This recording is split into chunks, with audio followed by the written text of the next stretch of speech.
Welcome to the rise of the Von Erichs.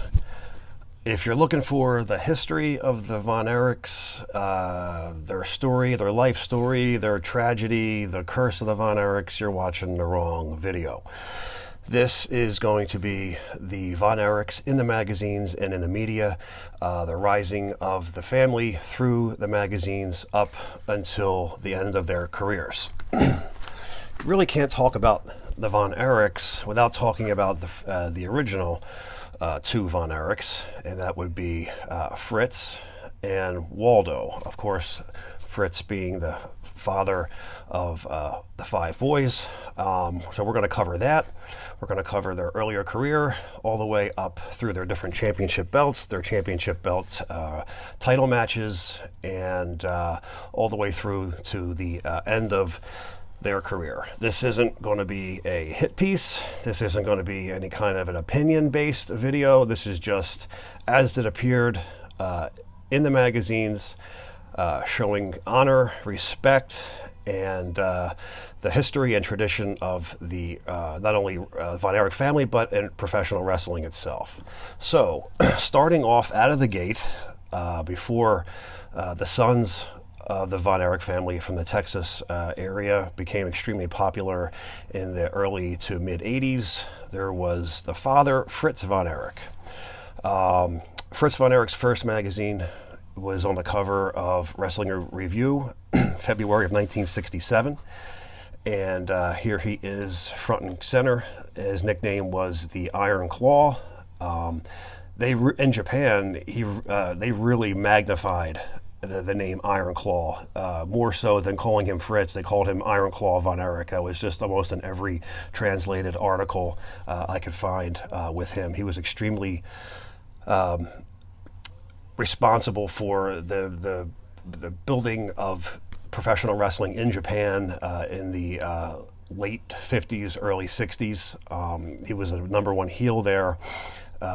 In America, of course, he traveled all through the country, taking on competitors and champs in the Northeast, out west, down south, and his main run was always as a heel until 1977. So his first, and he went off as the mean, nasty German Nazi. He would come out with the swastika and the German outfit.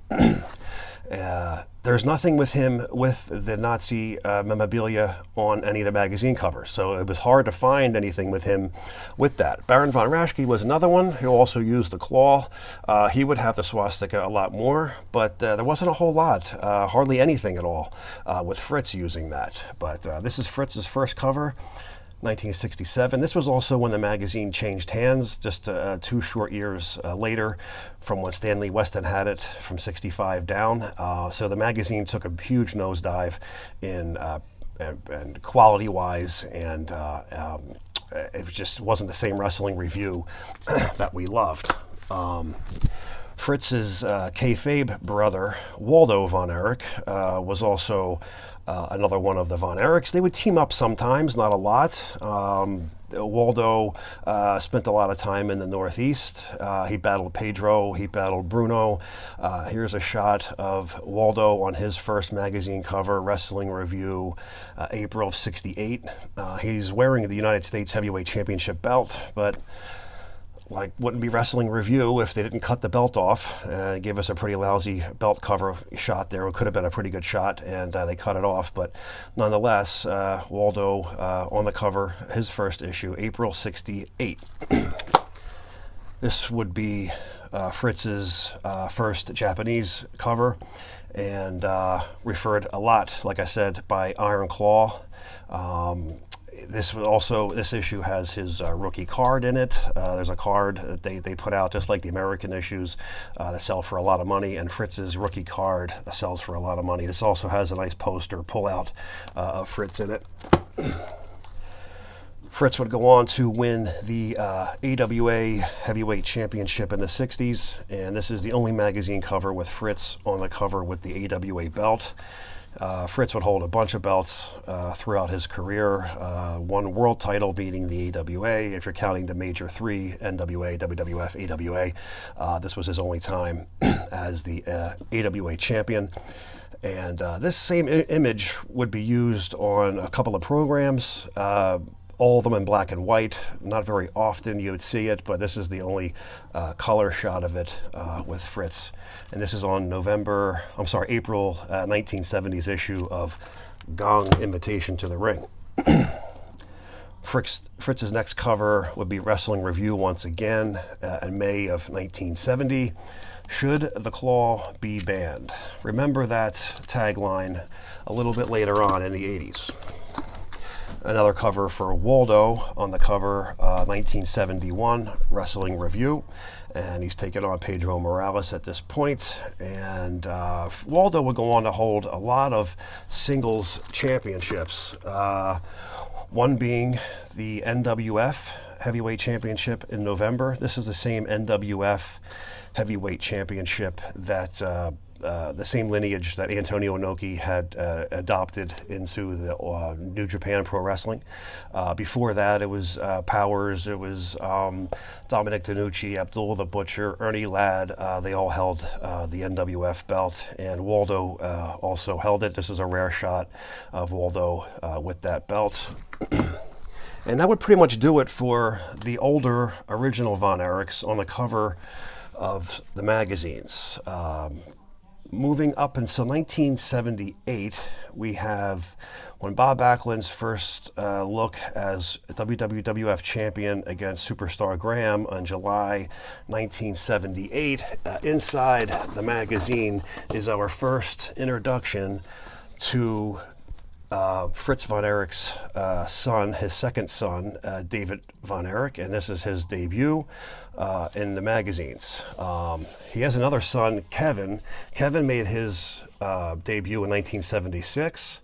Couldn't find anything on Kevin in the magazines. Found this for David, though, some years later. He got a nice 4-page spread for his rookie match, and here's just a couple of shots of it. And the full story about him and his brothers are in this magazine from July 78. They talk about him and his brother being tag team champions in Texas and whatnot, but they were on no magazine covers through the 70s. David would also make his debut in Japan 8 months later, and here is his first pull-out poster in Japan. And translated here, Iron Claws 2 is what they're calling him, makes Japan debut 8 months after American debut. And that is his first pull-out poster of a very young David Von Erich in an issue of Gong Invitation to the Ring, April 1978. Finally, as you can see, David is already getting the push. It was rumored to be David was going to be the world champion one day. He was being groomed to be the champion, and you can see it because he's already on all the major, not all, but a lot of the major magazines inside the stories and over in Japan. Here's his first full cover. This was from a show in St. Louis called Slaughter in St. Louis. He would take on Harley Race for a 2 out of 3 fall match. It would go to a draw, but there he is battling it out with Harley Race on his first cover, the world champion for the belt, and he takes the champ to the limit. So, like I said, you can see David is early getting the push out of the two Von Erich brothers in the wrestling magazines. During that same card from the Slaughter in St. Louis, here is our first look at Kevin Von Erich. Kevin is battling against the Missouri state champion, Dick Murdoch, and Kevin would win the belt this night. And here is his first magazine cover of The Rings Wrestling, September 1980. And like I said, this was the night Kevin won the Missouri title. And slowly now, the boys are starting to move out of Texas and make their way around. So here they are both in Missouri, and what we have here is a Madison Square Garden programs from when they made their first tour up into the Northeast. David, he was the first of the three brothers to make a Garden appearance, November 19th, 1979. He would go up against Davey Boy O'Hannon. Davey was a a great, I hate to say enhancement wrestler, but he was a good jobber, a professional wrestler to break in with. The guy was smooth. He knew how to put a guy over. He knew how to make a guy look good. Same as Johnny Rods and all those guys. They were all in the same category, but Davey had it well into the early to mid 70s, and it was a great opponent for David. He can really get the fans under his skin, and it was great for putting David over for his first time in the Garden. Shortly after David, Kevin would follow suit and make his first appearance January 1980 in the Garden, and he would take on the unpredictable Johnny Rods, another great enhancement talent wrestler to go over with. He could really piss the fans off as well, and really made Kevin look good in the Garden that night, January 21st, 1980. And just 2 months after March 24th, 1980, we would finally have Kerry Von Erich make it to the Northeast. Up to this point, Kerry was the America's heavyweight champion. He also held a tag team championship at this point, but has not been on the cover of a magazine yet. We mentioned in the magazine a few back, Kevin Von Erich against Dick Murdoch when he won the Missouri title. Here is the wrestler, October 80, and this is Mike against Ken Patera, and it's the night that Mike had lost the Missouri title to Ken. And this would be Kevin's second magazine cover. Finally, now making his debut on the magazines is Kerry Von Erich. And this is an issue, October 1980 of Wrestling Today. He is going against Jose Estrada, and this was his opening first night in the Garden. So, hell of a first magazine cover to be on. Your first night in the Garden, and that got you on the cover of a magazine, and he's about to take off in popularity as well. From that one Garden appearance, gets him full front and center with Jose Estrada on the cover of Wrestling Today. Just a little over a year later, on the Rings Wrestling, December 1981, Kerry is on the cover with the America's Heavyweight Championship, which was a secondary title from the Texas Heavyweight Championship that took place in Texas, and he is on the cover here,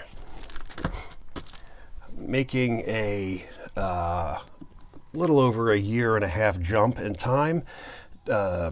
David Von Erich is back on the cover, and David is now the Southern Heavyweight Champion. He is wrestling in Florida. He's branched off and went down south, and he has made a heel turn. One of the few early times that the Von Erichs were a heel. I believe David would be the only heel out of the brothers.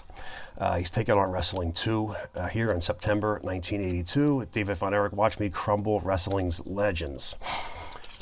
He would go on to battle with the Funks in Florida and end up turning face once again. He would partner up with Mike Von Erich and would become a favorite in Florida before going back to Texas. Meanwhile, while David was in Florida, Kerry branched out and went to Missouri, and in June of 1983, the wrestler, we have Kerry now is the Missouri heavyweight champion, and this is covering the issue of Kerry's title win, and he would beat none other than Harley Race, who had just lost the NWA World title to Ric Flair, to Dusty Rhodes, and I believe it's just one page and then a page in the back. So I think there's 3 pages of Kerry with the Missouri belt, and that belt coverage, like I said, June 83 of the wrestler. So that's a hell of a win for Kerry to get a pinfall over Harley Race. You can see he's also being groomed for greatness for the future. Kerry now is on the cover of Gong, and he is now the Missouri champion, and he has that belt. He makes his first tour to Japan, and Kerry actually brought that belt with him to Japan, and he wasn't supposed to. And apparently the belt had gotten damaged and some things needed to be fixed on it. It caused a whole big thing. But here's Kerry posing in the locker room with the Missouri belt in Japan during his tour of Japan as champion, and just a couple of shots of him as champ. That would be his first overseas gong cover of a magazine for any of the brothers to this point. Kerry would end up losing that Missouri title to Crusher Jerry Blackwell. And here's a cover of Sports Review Wrestling, Kerry and Crusher, and he's getting ready to give him the Iron Claw. A feud that was not really talked about very much in the magazines, but it was a huge, huge feud in Texas, was the Freebirds versus the Von Erichs. You would think that would get a hell of a lot more magazine coverage, but nationwide it didn't.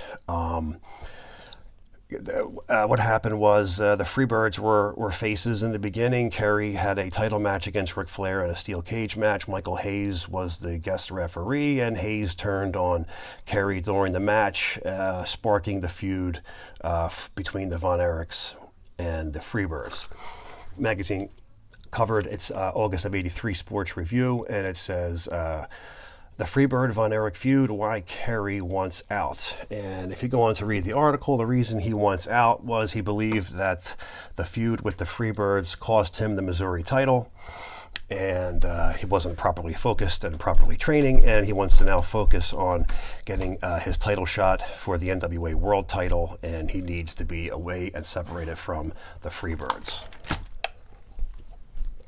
Here is the first time all three Von Erichs will be featured on the cover of a magazine. This is a great early shot of the Von Erichs. This is September '83, although this photo was taken a lot sooner. Kerry was a lot younger here.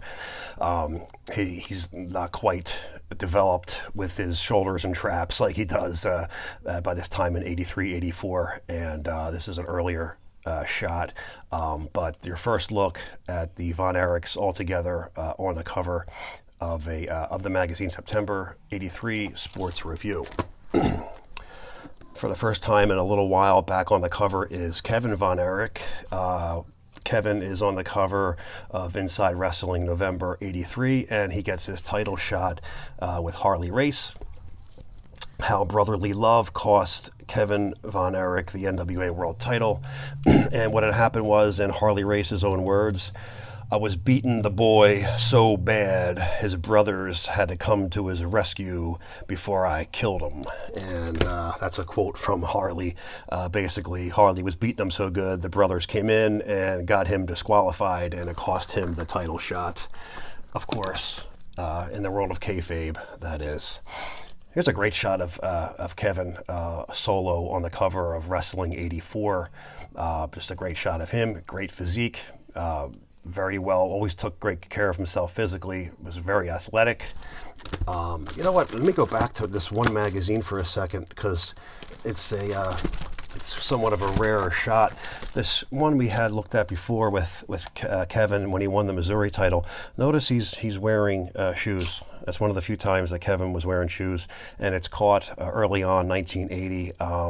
Rumor was when he started going bare feet was he lost his shoes and he couldn't find them, and he was out of control and showed up without his shoes, and he wrestled without his shoes on. And apparently there's all different kinds of stories with that, and some say Jimmy Snuka was the first, some say Kevin was the first, but apparently the true story was he just forgot his shoes one night and he went out with his bare feet and liked it and just continued wrestling that way. But the rumors are spread, and I usually don't get into that. Who really knows what the truth is? David back on the cover, January '84 Inside Wrestling. Will the NWA ban the claw hold? David Von Erich, I'll quit if they do. Quite reminiscent of his father's front cover from the 60s, right? When they're talking about banning the claw for Fritz back when he was a heel. And now they're talking about banning it when David is a face. Of course, the hold will never have been banned. David Von Erich, once again, here he is on the cover of The Wrestler. This is February 84. This is the match where he beat Ric Flair for the Missouri title. David Von Erich, now the Missouri champion, beating Ric Flair. A lot of people didn't know Flair was the champ at this point. He had lost the title and went on to win the Missouri, getting ready to get his title back as Ric Flair. And David would take the Missouri belt from him. So now he's got wins over Harley. He's got wins over Flair. You see he's being groomed. He's getting closer. He's getting on more magazine covers. And you could see the possible future for him as being a world champion. April 1984 of The Wrestler, we have the debut of young Mike Von Erich. And this is his first match, introducing the fourth Von Erich brother. Sports Review 84, we've got Mike Von Erich, and he is battling it out with Bam Bam Gordy on the cover. And tragedy strikes the Von Erich family. David dies in Japan, Tokyo, Japan, at his hotel room. Many rumors surrounding his death. We're just going to leave it right there. David Von Erich passes away at a very young age. Life is snuffed out, and what would become the future for him, no one would ever know now. Very shame. Great talent. I remember watching WWF TV at the time, and back then they never mentioned any other company. It was like the WWF and NWA, AWA, or anyone else never existed. No other wrestler existed. It's just them. And they gave a 10-bell salute when David passed away on television. And it was the first time I could ever recall them mentioning another NWA wrestler from another company. So it really hit home. It's something I never forgot. And remembering the 10-bell salute, up until this point, David was just a guy we read about in the magazines. So it was quite surprising to hear that. That goes to show the amount of respect that McMahon Sr. had for the other wrestlers and the other wrestling promotions to do that for him on their television program.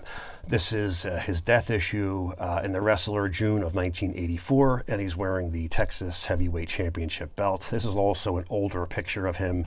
At this point, he wasn't the Texas champion. Excuse me. This is the magazine from Japan, which is his death issue. This is covering him when he just won the NWA United Heavyweight Championship, and he's holding the belt up high. He had beat Freebird Michael Hayes for that. Let's go inside and we'll take a look at a few photos inside. This is a very rare magazine, and no one's really ever seen inside of this. This is David in the All Japan ring when the ring is going dark for him. Here is a shot. The pictures are kind of all over the place. They're just kind of scattered from different time periods. You'll see the different ones as we go. That's him toasting with the United Championship. He was going to be getting ready to groom a few series of matches with Dory Funk Jr., and he was the NWA International Champion at the time. And that was going to be the next set of feuds in Japan and also bring it back to America, but that never happened. Here is the brothers. Here is David with his wife in the magazine. Here is the match with Michael Hayes when he won the title. And you see Michael Hayes at the bottom with the belt and David winning the belt. And here is some photos from David's funeral service. Here he is at the mass, the private mass with the All Japan wrestlers. Here you see Bruiser Brody at the bottom, actually crying as he's kneeling in the pew at the service. Here's the Giant Baba putting flowers over David's head. Bruiser Brody leaning down to kiss David goodbye before he is crated and sent back home to Texas for his funeral. Here is a laid out photo of David with the flowers for his shrine, with him with the belt. The belt's underneath of the photo. Just a couple of more photos of this, guys, so you can see just another picture of David, a further out picture of the shrine, another shot of David while he's on that Japan tour. That's him before his match, before he went out. And just some other photos, him and his brother when they were all Asian tag team champions from Japan. That poster that I showed you earlier was taken here. This is eight months into his debut when he made his Japanese tour, and that is him backstage posing for a picture with that same vest on. And here he is, like I was telling you, he was going to face Dory Funk, and they were going to do a program together with the titles. And a couple more shots of the Von Erichs once again here. And there it is. Okay, so you get the idea. Great magazine, very sad magazine. If you ever get a chance to find this, it's called Exciting Pro, April 1984. It's the David Von Erich death issue, saying goodbye to David. Sadly, it's a huge loss to the wrestling world, the wrestling community, the state of Texas, the millions of fans from Texas and abroad. But as they say, as sad as it sounds, the show must go on. Wrestling must go on. The Von Erich brothers must go on. And Kerry Von Erich is now going to be the focal point of the Von Erich brothers. And he would be looked at as the next possible champion to carry the throne. Here he is on the cover of Wrestling Superstars, fall of '84. Kerry Von Erich, I wouldn't trade my life with anyone. The Parade of Champions would be a huge event to take place in Texas. I am going to get the amount of people wrong. I'm going to say 38,000 people. I'm probably wrong. It's somewhere around there. I'm sure somebody will correct me. Huge event at the time. It was the biggest wrestling event in front of people ever. At least that's what the story says. Kerry Von Erich versus Ric Flair for the NWA World title. Some say this was going to be his night that he wanted had he still been here. Flair would take on Kerry. This would be covered in every major magazine known to man. That was Ringside Wrestling, September, and this is Wrestling World with Flair and Kerry. This is Main Events coverage. Flair and Kerry, and this was the first magazine to get a hold of the breaking news. Kerry Von Erich is the new world NWA champion. August of 1984. Here's Kerry's first shot with the belt, first seen shot in the public for all of us to see. And he would be on the cover, like I said, of every major magazine. Never has there been a champion hold the belt such a short amount of time, be on that many magazines with the belt. He only held the belt, I think, 18 days. He's on as equal amount as magazines with the belt as champion. September '84, this is the first wrestler breakout issue of the champ. Kerry Von Erich wins the NWA World title for David, for Texas, for wrestling. PWI's first look, announcing the Kerry Von Erich as the world champion. Exclusive coverage from the NWA title reign. Kerry's 3 weeks on top. This issue will go through all 18 days. I believe there was 15 matches in those 18 days as champion, so he was busy. He didn't sit still. There's a list of all the people who he wrestled in this issue. I won't spoil it for you. You'll have to read it to find out. Wrestling All-Stars also jumping on the bandwagon of the Kerry Von Erich belt cover, October of 1984. He sold magazines, and when he won the belt, he sold a ton of magazines. That's why he would be focused on so many issues. The Japanese didn't have any pictures. They had a photo of him from his last tour when he was the Missouri champion. Here you see the Missouri champion over his shoulder, and they photoshopped the world belt across his chest. This has got the full coverage of his title win. And here he is with the gold. I'm surprised that wasn't one of their covers. I don't know why they didn't use that as a cover, because they have plenty of great color shots like the Japanese magazines always do. Give us nothing but great color. But yeah, so they give us a terrible cover of a photoshopped cover. Nonetheless, it's his first look on a Japanese issue with the belt. Wrestling USA in winter of 1984, also covering Kerry's title win. Sports Review as well covering it, and they also gave you Billy Jack on the cover. Two great muscled up, jacked up wrestlers with their championship belts. Me being a big belt fan, I love covers like this. Also on the cover of it's called USA Now magazine, Pro Wrestling USA Now, and Kerry once again with Billy Jack. Man, they are together a lot. Billy Jack and Kerry once again on the bottom of Pro Wrestling Illustrated Annual. Once again, Wrestling USA, Billy Jack, Kerry Von Erich. Which man will dominate the 80s? And sad to say, neither one of them, honestly, would dominate the 80s. I think pretty much Ric Flair had that sewn up. Here is a rare bloody shot of Kerry Von Erich on the cover with the belt of Victory Sports Magazine. Not sure who he wrestled to get that bloody face. It doesn't say in that issue of PWI when they list his 15 of the 18 matches. Kind of curious of who he wrestled for that bloody match. Once again on the cover of Wrestling Superstars, also on the bottom, Tully Blanchard and Dusty Rhodes. So here he is opposite of Hulk Hogan, talking about the fans' fantasies. And from that point, Kerry would lose the belt back to Ric Flair. He would lose it in Japan.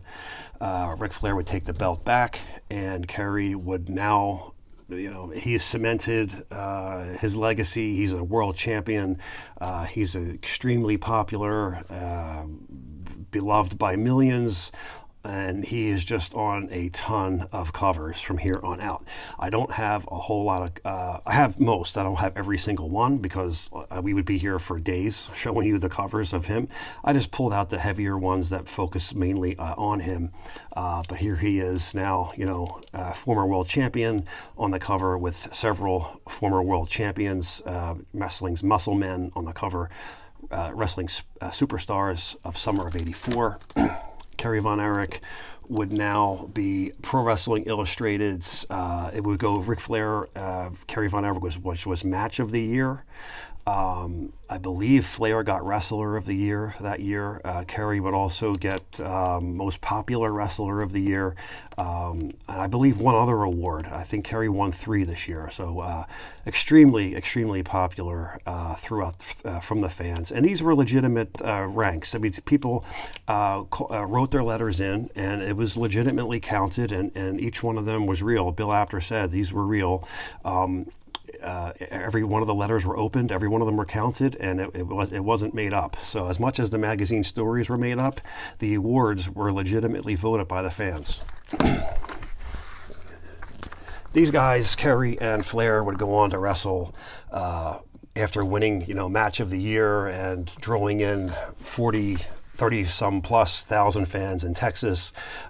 People wanted to see this match all over, and they would do a series of matches all across the United States and Japan, and they would just continue running these matches for everyone to see. It's extremely popular, and up through 85 and 86 they would continue wrestling. And this is October of 1985 Wrestling World. January 85, Flair and Kerry once again on the cover of The Wrestler. And actually, I think I may have overshadowed Mike's debut magazine. Let me see. Bear with me one second. I don't know if No, I didn't. I covered it. Sorry about that, guys. I thought I missed Mike's. There's so much Kerry that you just get swallowed up in it, and you forgot about the other three brothers from now for a little while. Mike von Erich, will he be in the shadow of his brother's career? Actually, he's in the shadow of my mind too, because I forgot I even mentioned him earlier in this video. Yes, he will be in the shadows of his brother. Tragedy to come for Mike, very shortly, sad to say. Finally, a cover, September of '85, with Kevin is back on the cover. He had some tremendous battles back and forth where he would primarily stay in the Texas area.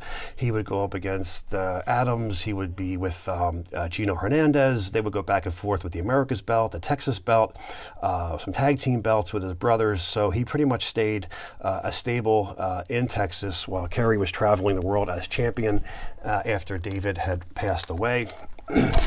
And here is the latest photo of the Von Erich brothers, Kerry, Kevin, Mike, and the youngest brother, Chris, who would never actually make it as a wrestler, never would have the size or the ability, although he did get in the ring later on when he got a little bit older, but just never actually went anywhere near as far as his brothers would. This is an extremely weird magazine. This is put out by The Ring. The Ring went out of business in 1979, and you can get that information on our Ring magazine video I put out. Ring was also later sold to Norman Kietzer from '79 when they bought it, and it came back in '81 and went from '81 to '83, and then the rings would go out completely. When Norman Kietzer took it, he took the Ring and added an S to it and called it the Rings. This was the Ring Boxing stayed singular and would continue to put out boxing magazines, and I believe it still does today. But they did a one-shot with a wrestling magazine, winter of 1985, and put Kevin Von Erich on the cover of it. It's a weird magazine. It's weird as in like the pages are weird. The photos don't have any rhyme or reason to them. The matches are from different wrestlers. Some of them you never even heard of before. There's hardly any coverage of the Von Erichs in here. It's just off compared to the other magazines, and you can tell it was just going to be a one-off. They probably just needed to make a spike in some sales, and they jumped on the Von Erich name and put one of the Von Erichs on the cover. But it just doesn't have that wrestling feel to it like all the others, and it's the only one that the Ring under the boxing title put out. So it's from 1979 to one issue in '85, just as I would say would be a cash grab issue. Very strange offbeat issue right there that just came out of nowhere and then mysteriously disappeared as much as it appeared in '85. Kerry Von Erich on the cover with Magnum TA before Magnum's tragedy, and Kerry reveals his secret. I've told Magnum TA how to beat Ric Flair, and of course Magnum was on to superstardom, was going to be most likely the next world champion, and tragedy struck his life as well. And trying to replace somebody with somebody else doesn't work unless you're Van Halen, right? It just... Waldo Von Erich, Fritz's brother, kayfabe brother at that, had a son, Lance Von Erich. This is Lance here. That's also his kayfabe son. Trying to recreate the Von Erich name in Texas, giving them some more people to make the family grow a little bit, and it just I don't know. They say it didn't work. They say it was a flop. Whenever I watched it on TV, the girls' pants seem soaking wet to me when they seen him. I mean, he's a good-looking stud. The guy's jacked. He had the Ken doll face. Plenty of people loved him, but I guess, I'm only, 15, 16, 17 years old at this time, so I don't know the ins and outs of the company or what's happening in Texas. Apparently, it didn't work with Lance. People were mad because they realized they lied and they're full of shit. And, wrestling is a lie and wrestling is full of shit. Just, go with the illusion. I don't know. But for whatever reason, it didn't work out very well with the newest Von Erich, Lance. He was there for a bit. Lance had a match match with Ric Flair. Lance Von Erich stuns Ric Flair. I finally earned my Von Erich name. On the Wrestler, March of 1986. Also, Beefcake and Valentine win the WWF Tag Team Championship. And here is a world-class championship wrestling program from Christmas Star Wars 86. And it's got Lance, Mike, and Kevin Von Erich as the world six-man tag team champions with the six-man tag team championship belts. Quite a bit different faces here from the Von Erich that we grew up and loved in the earlier part of the 80s. You could see, the wheels were about to fall off, and things were not going as well as they used to, and just wasn't happening. The magic was just about gone at this point in Texas for the Von Erichs. Mike Von Erich here, Kevin Von Erich here. Mike's brush with tragedy made the family stronger. Mike came very near death. Toxic shock syndrome, I believe, was the diagnosis. The man nearly died. He was never, ever the same. You could look at the guy's face when he tried to make the comeback. It almost looked like a hollow soul, or there was almost no soul in there at all. If you looked at his eyes, there was just like the stone cold look, like he just was not there. He wasn't there mentally anymore, and it was quite a shame. The guy, anyone who ran 105 fever for almost a week is lucky to be alive at all, let alone have any brain function whatsoever. But this was basically the beginning of the end. Mike would make a full recovery.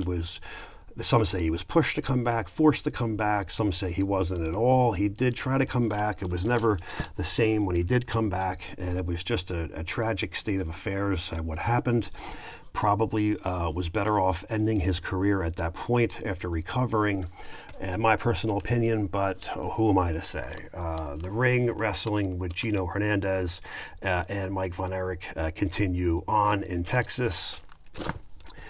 Ric Flair, Texas Stadium Extravaganza. Not this time. Von Erich laughs. Ric Flair, Kevin Von Erich does not win World's Heavyweight title from the Nature Boy Ric Flair.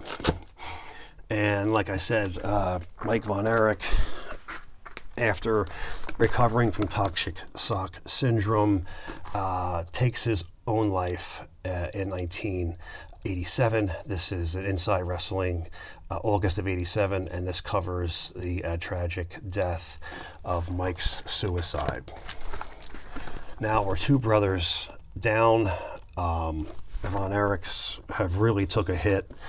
The state of Texas has taken a hit, and how much more can the fans take of the tragedy and bad times? Wrestling now is really changed by this point.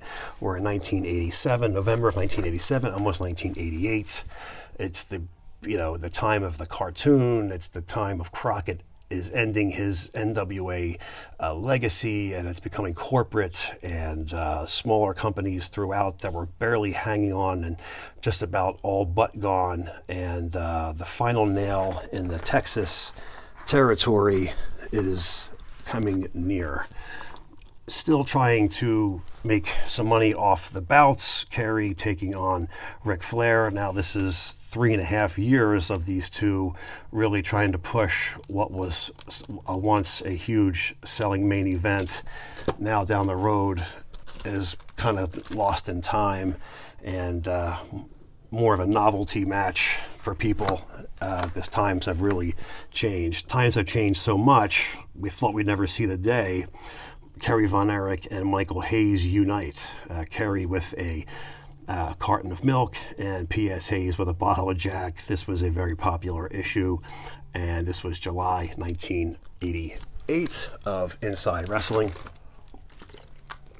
Here on the cover of The Wrestler, December 1988, Kerry now has the WCWA, which was the WCCW World Heavyweight Championship. No longer affiliated with the NWA. The Texas Wrestling is on their own. They have their own world title. Kerry taken on for a unification match, Jerry the King Lawler, who was now the AWA World Heavyweight Champion. And Kerry would lose that belt, he lost the world title. Jerry Lawler becomes a unified double champion, and that would be the end of Texas wrestling as we would all know it. Kevin would continue wrestling in the Texas area up until that point, staying close to home. He didn't travel much. He didn't go out of other territories. He didn't join the WCW, the WWF, just basically disappeared from the media and television. Kerry would move on to the WWF, and only like Vince McMahon can do, change your name, change your past, and completely come up with something different. He tried to do the same thing to Kerry Von Erich, only he was just too popular and it wasn't going to work. Changed his name from Kerry Von Erich to the Texas Tornado. Wasn't even calling him Kerry Von Erich. I mean, give me a break. You know, the guy was well known, and you're changing his name like that, and it's just, the fans didn't buy it. They know who he is. It's already too late. Even the magazines announced December 1990's issue, Kerry Von Erich, Intercontinental Champion, blows away the Ultimate Warrior. And here he is on the cover as the Intercontinental Champion. And here he is on the cover of the program for the WWF. And it is ending with Kerry as the IC champion. And that is it for the Von Erichs on the cover of the magazines. We're going to leave it right here on a happier note. Sadly, as I say, on a happier note in the magazines, sadly, for those who don't know, Kerry would take his own life a couple of years later. So that would be his other brother, Chris, would also take his life. All three by gun. It's a horrible tragedy. What's even more horrible is trying to imagine the pain that's inside their head to drive them that far to have to take your own life to kill that pain. Yeah, I had a cousin who took his own life, and all you're doing really is you're taking that pain and you're giving it to the people who love you. And anyone who has those kind of thoughts, please, there's help out there. Go out there and get it. Talk to somebody. Talk to me. Message me. But talk to anybody. There's help out there. Get help from somebody. There's people out there who love you. You may not think that they do, but they do. The world is not as great as everyone says it is, but you know what? It's not as bad as it is in your head either. There's better days ahead. There's people out there who will help. Before you pass that pain on to somebody else, please find some help from somebody if these thoughts are going through your head. There's always a better day around the corner if you look for it. All right, friends, this was the Von Erichs, and we will see you on the next.